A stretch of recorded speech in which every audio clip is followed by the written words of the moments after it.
2, 3, and 8. All right, guys, we're back. We're talking about the learned income credit. So where we left off, we were talking about how atrocious it is that you can just not have a job and just have lots of kids and money thrown lots of money thrown at you. Yeah, exactly. Like you're a rock star. Like, yeah. The government's throwing your panties on. They're throwing their panties on stage, and the government's panties are dollar bills, y'all. $100 bills, y'all. Yeah. But this little segue here, before we go into our final segue, is going to be about how people should spend their money. Better ways to spend. Yeah. Right. Just investment of some way, shape, or form. Yeah. No, because I mean, my lifelong dream is that, if food didn't exist, as long as I had a television, I could just soak up its nutrients. Right, yeah. It's useful information that's streaming out of it at all times. Oh, of course. It's like chlorophyll. Yeah, exactly. It's the giver of life. It's like sunlight and water. Yeah, exactly. Yeah. And then it also generates electricity for your own house. Yeah. Why wouldn't you have this item? Right. Yeah. And then that's why it's dumb. Have one, get yourself a smartphone, get YouTube, subscribe to our channel. Yep. Of course, free plug. But, I mean, watch us in high definition, but there are better things to spend your money on. So maybe you watch us on a 22-inch until you get yourself a bigger screen TV. But let's start, with making these people not. What could they spend their money on to, maybe not be a... I'm not going to retire off of Social Security income. I'm not going to... It's not... I have a feeling it's not going to exist. And the government set it up because a lot of people were very piss poor with money management. Mm-hmm. Which, I mean, not that they are today, because, TVs, like we just discussed, are everything. Right. They spend their money on that. But they don't plan for the future, and I really think that, their earned income credit should really just, either go into something like this. How would you like it applied? Pay a school tuition. Right. You have 4 children. You got $10,000 for an earned income credit. You need to take $3,200 and put it into a college fund for each one of those kids. Or you could buy a 32-inch TV for each one of their rooms to play video games and eat frozen pizza snacks. Delicious. Frozen pizza snacks.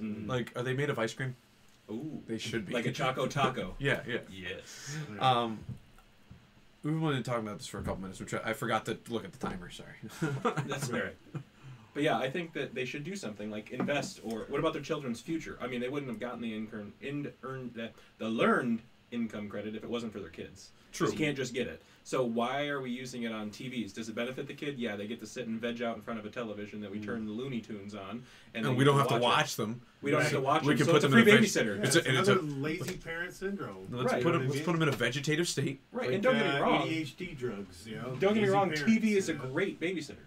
Sure. Absolutely. But there's certain things. There's certain points. Take your kid out to the park. Do something. You know what? Take them, invest that money, open a bank account for the kid.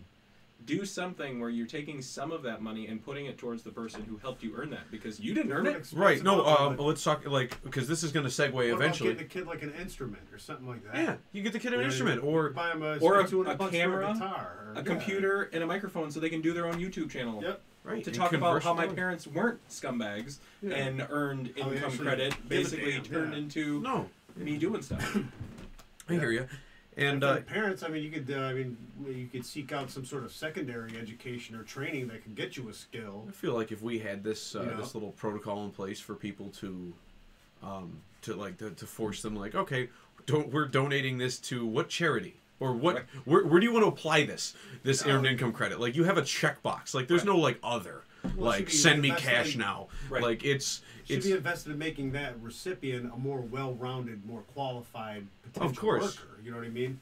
If their skill level is not that great, if their reading is bad, find a program and dedicate some of that money to where they are up to speed, where they can comprehend it and they can go into the and seek out a job they can be proud to make, not just some. True. If this if a protocol like this was in effect, I would also. Where you're just busting your. I would also mandate.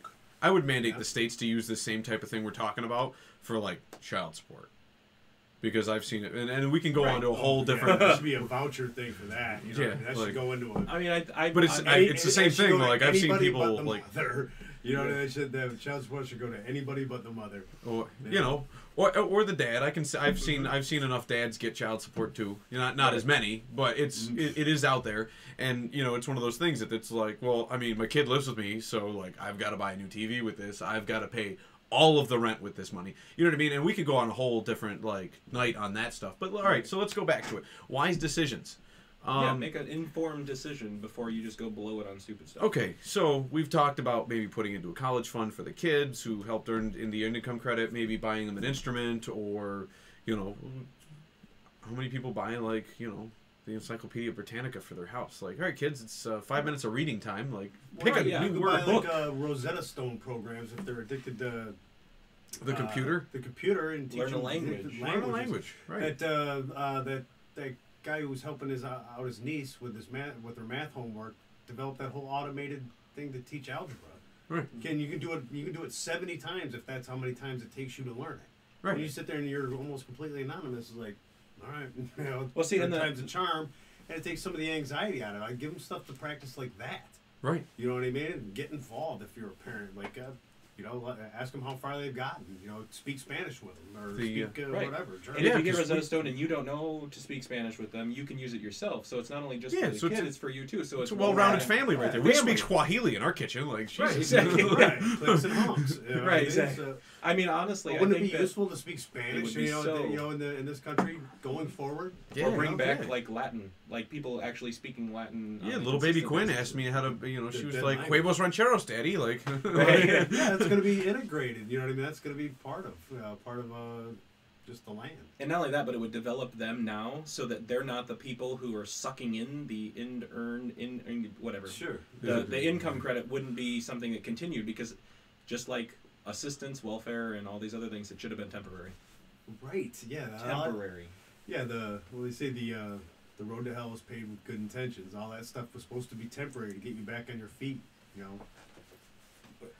It's getting on third and fourth generation here, and you know we're demonized and blamed for having an opinion that you should be on your feet by now. Right. You know. Yeah, but the family farm needs help. Right. All right. So there's other ways though. If they didn't mandate that you spend this money on something, like some wise decisions we talked about on the break. Google. You're making $10,000 for having 3 kids. That seems to be the sweet spot, and then working like. You and the baby daddy or baby mama, whatever. Like, yeah, I mean, you guys are working 20 hours a week apiece. It's one full-time job, and 3 kids. You're maximizing it out. You know, anywhere from 10 to 12 grand. So you're getting that back. Google stock, we just checked it, ended on Friday at $1,050 a share. You got to buy them in lots of 100. If you need help with this, please contact our channel at any point. And we will cook you up with like a broker or something. We can show you how to use E-Trade, and you can do this yourself. But you got to buy them in bulk of 100, and at minimum, lots of 100, and it's that's $10,500 to get you started. $25,000. We did when the stock goes up. Right. We just looked at this. Like Google, 14 years ago when they got started on the NASDAQ. Was at $50 a share. And I've known this the entire time they're going up. They refuse to split their share.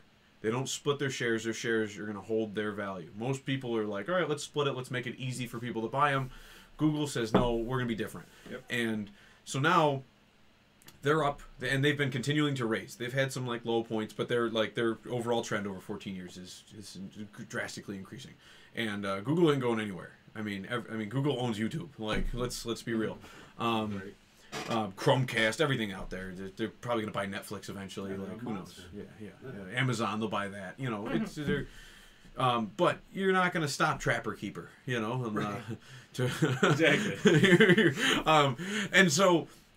$10,500 gets you your first start at investing for your future. Let's see here. We invest in Google. We buy 100 shares, and we say, let's do this. Let's go. Come on. Let's spend this year's tax refund on this. And ta-da. Like, there you go. Now you can watch. You get something to watch that isn't like garbage all day long. Like shit, you should be working at McDonald's. Check your smart Obama phone, and like look and say like look at my stock today. E-Trade has an app. You know. Right. Shit, you just Google stock. It's Alphabet Incorporated. Make your free money make you money. Right. Yeah. Put the money to work. Yeah, I mean, that's right. Sit and watch money make money, and then you know. You just I mean it gets down to that. Like you gotta do something with it. Right. 401ks are a great option. You know, IRAs, Roth IRAs. Yeah. And the nice part about it is if you put that $10,500 into stock, and it makes some money. Split it up though. I mean, maybe this year you buy Google, next year you buy a couple other, a bunch of mamby-pamby stock items. Yeah. Apple stock is pretty pricey. It's last I checked, it was like $400. I did not check that on the break. Yeah, $400 and some odd dollars a share. Yeah. I mean, and they're always growing. They've maintained a pretty decent. Yeah. I mean, Walmart stock's at $103, and it goes anywhere from, lows of 70s to highs of 110. So I mean, and don't let that freak you out either. You should definitely be. Yeah. You're going to have some gains, you're going to have some losses, but in the long run, your money's not gone. You still have that $10,500 at the beginning. So let's say you take a gamble in a high risk, trade, and you lose $1,000, you still got $9,500. Yeah, you're not penny stock. Yeah, materially. You're not day traders. You're not buying options. We're not. This is not the financial channel. We're not giving you options on that. We're just trying to get you to buy. You could realistically afford rather than another depreciating piece of junk. That's just turning your mind to mush. Or go down and talk to one of the guys at Edward Jones or what is it, Prudential Financial. North. Yeah. Any of these people, that's just their job is to spend your money. Now they're going to take a price. Like they're gonna get a commission, but they're like a bank. They're making their money by holding your money. They know more than you. And they know more than you. They know more than you. And their goal is to make you money, so that makes them money. Right, exactly. They're not. They got skin in the game. They're not trying to steal anything. Right, they're not like the stockbrokers way back in during the whole the Wolf on Wall Street. The Wolf, the Wolf of Wall Street. None of those they get the same same air as car salesmen. But now everything's so heavily regulated that you really can't lie to them. No, exactly, you put it as a commission. Like you're not gonna sell the lemon car, right? Because if you have to sell it for negative dollars, guess what? They're pulling that shit out of your paycheck. Right, like you know what I mean? So you got to sell it for a positive amount, and that's to make money. Yeah. Yep. Absolutely. Sure, their loss bottoms out at zero, but like, hey, I mean, you guys didn't have the money in the first place, so like, it wasn't your. I mean.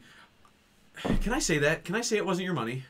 Yeah, because it wasn't. Because you're getting some of it back. So maybe you paid $2,000 back in, and you got $12,000. You got you got $12,000 back. So $2,000 of it was yours, and $10,000 of it was everybody else's money. Right. They gave you back in a form of welfare. So I mean, like really, like we're trying to build you to be a better person, viewer.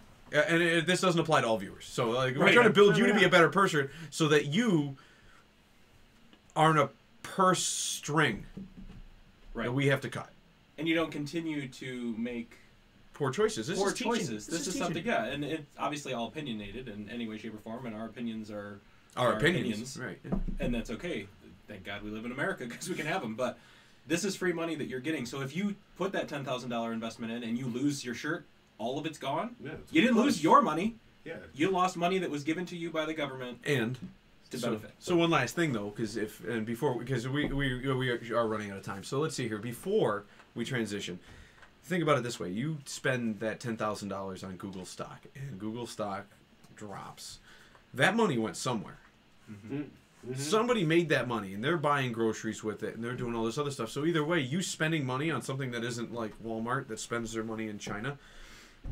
Those people are buying groceries in America. Right. Maybe at the local delicatessen. You know what I mean? Right. Helping that guy's family out. And that guy's paying the new business. Yeah, that guy's paying property taxes, which goes back to paying for Medicaid in most counties, and you know what I mean. So essentially paying for your health insurance. So I mean, like really, like it's not lost. Or your housing.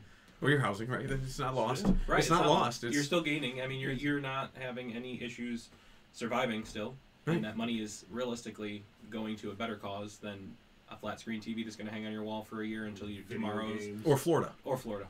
Or Florida. Yeah. Could go to Florida. Yeah. That's It's for future divorcees. It's all right, guys. We're gonna be back after the break. Again, Murphy's Stout, tonight's sponsor. Thanks, Murphy's. Ba-da-ba-ba-ba. Output.